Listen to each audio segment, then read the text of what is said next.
3장. 예수께서 다시 회당에 들어가시니 한쪽 손 마른 사람이 거기 있는지라. 사람들이 예수를 고발하려 하여 안식일에 그 사람을 고치시는가 주시하고 있거늘, 예수께서 손 마른 사람에게 이르시되 한 가운데에 일어서라 하시고, 그들에게 이르시되 안식일에 선을 행하는 것과 악을 행하는 것, 생명을 구하는 것과 죽이는 것, 어느 것이 옳으냐 하시니 그들이 잠잠하거늘, 그들의 마음이 완악함을 탄식하사 노하심으로 그들을 둘러보시고 그 사람에게 이르시되 내 손을 내밀라 하시니 내밀매 그 손이 회복되었더라. 바리새인들이 나가서 곧 헤롯 당과 함께 어떻게 하여 예수를 죽일까 의논하니라. 예수께서 제자들과 함께 바다로 물러가시니 갈릴리에서 큰 무리가 따르며 유대와 예루살렘과 이두메와 요단강 건너편과 또 두로와 시돈 근처에서 많은 무리가 그가 하신 큰 일을 듣고 나아오는지라. 예수께서 무리가 애워싸 미는 것을 피하기 위하여 작은 배를 대기하도록 제자들에게 명하셨으니, 이는 많은 사람을 고치셨으므로 병으로 고생하는 자들이 예수를 만지고자 하여 몰려왔음이더라. 더러운 귀신들도 어느 때든지 예수를 보면 그 앞에 엎드려 부르짖어 이르되 당신은 하나님의 아들이니이다 하니, 예수께서 자기를 나타내지 말라고 많이 경고하시니라. 또 산에 오르사 자기가 원하는 자들을 부르시니 나아온지라. 이에 12를 세우셨으니 이는 자기와 함께 있게 하시고 또 보내사 전도도 하며 귀신을 내쫓는 권능도 가지게 하려 하심이러라. 이 12를 세우셨으니 시몬에게는 베드로란 이름을 더하셨고 또 세베대의 아들 야고보와 야고보의 형제 요한이니 이 둘에게는 보아너게 곧 우레의 아들이란 이름을 더하셨으며 또 안드레와 빌립과 바돌로메와 마테와 도마와 알페오의 아들 야고보와 및 다데오와 가나나인 시몬이며 또 가룟 유다니 이는 예수를 판 자더라. 집에 들어가시니 무리가 다시 모이므로 식사할 겨를도 없는지라. 예수의 친족들이 듣고 그를 붙들러 나오니 이는 그가 미쳤다 함일러라. 예루살렘에서 내려온 서기관들은 그가 바을세불이 집혔다 하며 또 귀신의 왕을 힘입어 귀신을 쫓아낸다 하니, 예수께서 그들을 불러다가 비유로 말씀하시되 사탄이 어찌 사탄을 쫓아낼 수 있느냐. 또 만일 나라가 스스로 분쟁하면 그 나라가 설 수 없고, 만일 집이 스스로 분쟁하면 그 집이 설 수 없고, 만일 사탄이 자기를 거슬러 일어나 분쟁하면 설 수 없고 망하느니라. 사람이 먼저 강한 자를 결박하지 않고는 그 강한 자의 집에 들어가 세간을 강탈하지 못하리니 결박한 후에야 그 집을 강탈하리라. 내가 진실로 너희에게 이르노니 사람의 모든 죄와 모든 모독하는 일은 사하심을 얻되 누구든지 성령을 모독하는 자는 영원히 사하심을 얻지 못하고 영원한 죄가 되느니라 하시니, 이는 그들이 말하기를 더러운 귀신이 들렸다 함이러라. 그때에 예수의 어머니와 동생들이 와서 밖에 서서 사람들을 보내어 예수를 부르니, 무리가 예수를 둘러 앉았다가 여짜오되 보소서 당신의 어머니와 동생들과 누이들이 밖에서 찾나이다. 대답하시되 누가 내 어머니이며 동생들이냐 하시고 둘러 앉은 자들을 보시며 이르시되 내 어머니와 내 동생들을 보라. 누구든지 하나님의 뜻대로 행하는 자가 내 형제요 자매요 어머니이니라.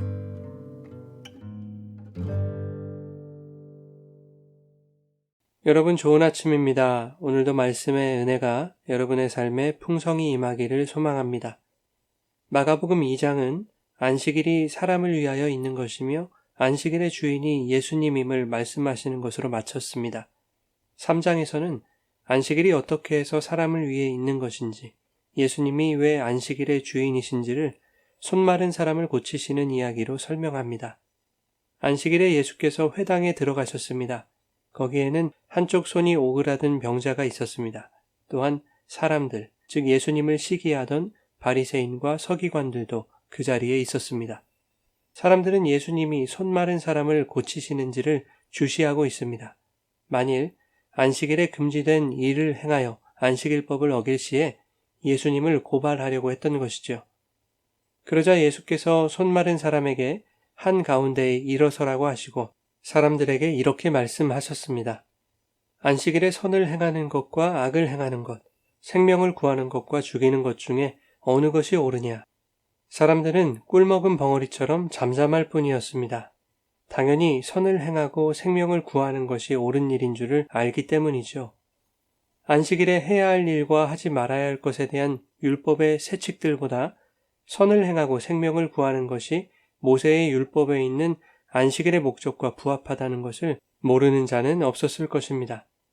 그러나 지금 사람들은 예수님이 손 마른 사람을 고치시는 일을 행하여 사람이 만들어 놓은 그 안식일 법을 범하기를 기다리고 있습니다. 다시 말하면 안식일에 손 마른 사람의 병을 고치는 선한 행위를 악으로 규정하고 있는 것이나 다름없는 것이죠. 그러한 사람들의 가식적인 율법관을 예수님이 폭로하고 계시는 것입니다. 예수님은 2장 말미에서 안식일이 사람을 위해 존재한다라고 하는 율법의 정신에 대해서 말씀하셨습니다. 그러므로 안식일에는 사람과 생명을 위한 선한 일이 일어나야 합니다. 만일 안식일에 손 마른 자를 회복시키는 행위를 악으로 보는 자가 있다면 그가 바로 율법이 정하는 악인인 것이죠. 예수님은 자신을 고발하려고 주시하는 자들이야말로 악한 세력임을 말씀하고 있는 것입니다. 예수님은 손 마른 자에게 손을 내밀라고 말씀하십니다.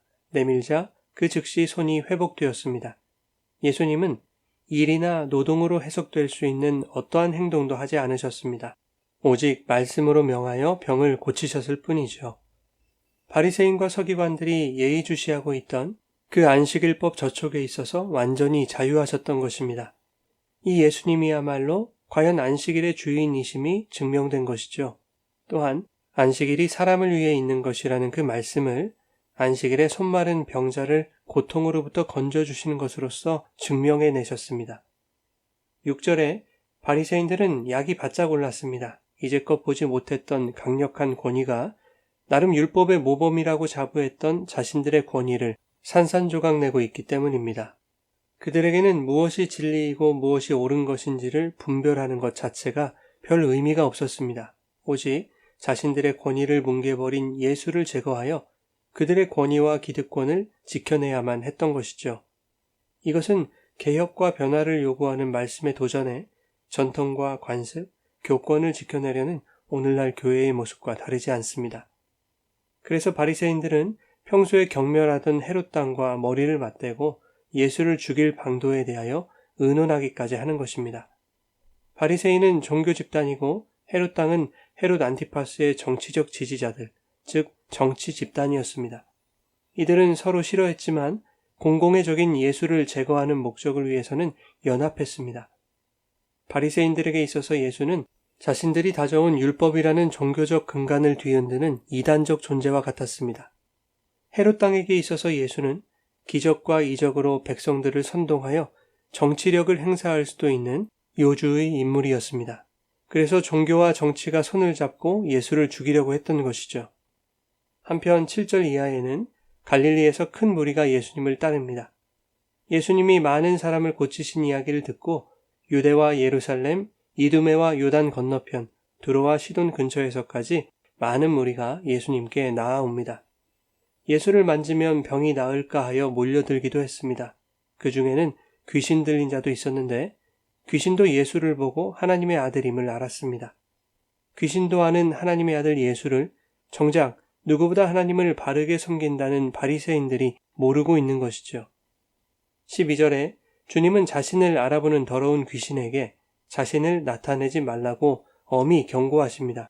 복음서에는 특히 마가복음에는 예수님이 자신을 나타내지 말라고 경고하시는 이야기가 종종 등장합니다. 이것을 신학에서는 메시아 은닉 혹은 메시아 비밀이라고 하는데 왜 예수님은 자신의 정체를 숨기려 하셨을까요? 첫째 이유로는 주님은 사람들이 예수님의 이적에 집중하는 것을 원하지 않으셨던 것입니다. 이적보다 중요한 것은 사람들이 복음을 듣고 회개하는 것에 있는 것이죠. 즉 회개하고 예수를 믿어 구원에 이르게 하는 사역의 본질이 훼손되지 않기를 바라셨던 것입니다. 둘째는 정치적 메시아로 오해받기를 원치 않으셨기 때문입니다. 당시 사람들은 로마의 압제로부터 해방시켜줄 다윗과 같은 정치적 왕을 기다리는 민속 메시아 사상을 가지고 있었습니다. 만일 예수님이 메시아라는 소문이 퍼진다면 주님은 정치 선동가로 낙인 찍혀 로마의 감시를 받게 되었을 것입니다. 그렇게 되면 복음 전파 사역에 지장이 초래되는 것이죠. 벌써 헤롯 당도 예수님의 정치적 영향력을 우려하여 그를 죽이고자 모의하지 않았습니까? 율법의 전통이나 종교적 관습에 매이면 복음이 들려와도 배척하게 됩니다. 종교심은 예수를 믿지 못하게 합니다. 또한 신앙을 세상의 힘을 얻기 위한 수단으로 생각하거나 예수를 정치적 메시아, 즉 세상의 힘을 능가하는 또 다른 차원의 세상적인 힘으로 여기고 있다면 그들에게 결코 복음이 들리지 않을 것입니다. 그러한 자들이 모인 교회는 기적과 이적, 나의 이익과 세상적 유익에 빠진 이기적인 집단이 되고 마는 것입니다. 그런 종교 집단이 정치적인 힘을 가지게 되면 세상에 분쟁이 일어나죠. 그 힘을 이용하려는 자들과 그 힘을 꺾으려는 자들의 진흙탕 싸움에 수많은 교회가 핍박을 받고 고난을 당하게 되는 것입니다. 그런데 이것이 오늘날 일어나고 있는 뼈아픈 교회의 현실입니다. 20절 이하의 서기관들이 예수가 바알세불에 집혔다, 귀신의 왕을 힘입어 귀신을 쫓아내는 것이다 라고 비난합니다. 그때 예수님이 이렇게 말씀하시죠. 한 나라가 스스로 분쟁하면 그 나라가 설 수 없고 한 집안이 분쟁하면 그 집이 온전히 설 수 없다. 사탄이 자기를 거슬러 일어나 분쟁하면 망하게 된다 라고 말씀하십니다. 그리고 27절에 사람이 먼저 강한 자를 결박하지 않고는 그 강한 자의 집에 들어가 세간을 강탈하지 못하리니 결박한 후에야 그 집을 강탈하리라 라고 말씀하십니다. 세상의 힘, 사탄의 힘은 강합니다. 예수님은 세상 나라를 세우러 오신 분이 아니죠. 하나님의 나라로 오신 분입니다. 만일 예수님이 세상의 힘과 손을 잡는다면 그 나라는 온전히 설 수 없는 것입니다. 주님은 자신을 광야로 몰아 사탄의 시험을 받게 했던, 그리하여 그 사탄의 힘을 말씀으로 물리치게 했던 성령의 힘으로 세상을 결박하신 것입니다. 그렇게 세상이 빼앗았던 세간, 즉 세상이라는 힘의 노예가 된 사람들을 강탈해 내시는 것입니다. 그래서 29절에 그 성령을 모독하는 자는 영원히 사하심을 얻지 못한다고 말씀하는 것이죠. 그런데 오늘날 많은 교회들이 그 성령의 힘을 얼마나 모독하고 있습니까? 성령으로 충만한 것이 마치 세상적인 힘을 얻고 내가 원하는 것을 이루는 것으로 여기는 경우가 많지 않습니까? 예수님께서 바알세불, 귀신의 왕과 손을 잡은 것으로 여겼던 바리새인과 다를 바가 없는 것이지요. 그러한 자들, 그러한 교회는 하나님의 교회로 설 수 없고 반드시 망하게 될 것입니다. 13절부터 19절까지 예수님은 12제자를 세우십니다. 12이라는 수는 이스라엘 12지파를 상징하는 수로서 그 이스라엘은 교회를 의미하죠. 예수님은 교회를 불러 세우신 것입니다. 바알세불 논쟁 이전에 예수님이 한 집에 들어가셨는데 예수님의 친족들이 예수님을 붙들러 옵니다. 사람들이 예수가 미쳤다고 말했기 때문입니다.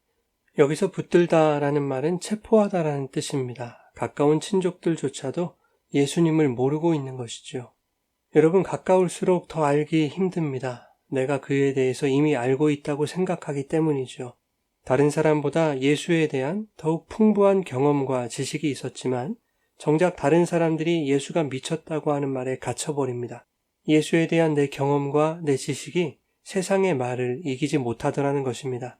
아무리 가까워도, 아무리 그에 대하여 잘 알고 있어도 나를 깨뜨리지 않으면, 내 생각, 내 경험, 내 지식을 깨뜨리지 않으면 결코 예수를 알 수 없는 것입니다. 예수를 만난다는 것은 나를 깨뜨리고 나를 부인하는 것으로부터 시작하는 것입니다. 그렇게 예수를 만나야 구원을 얻을 수 있는 것이죠.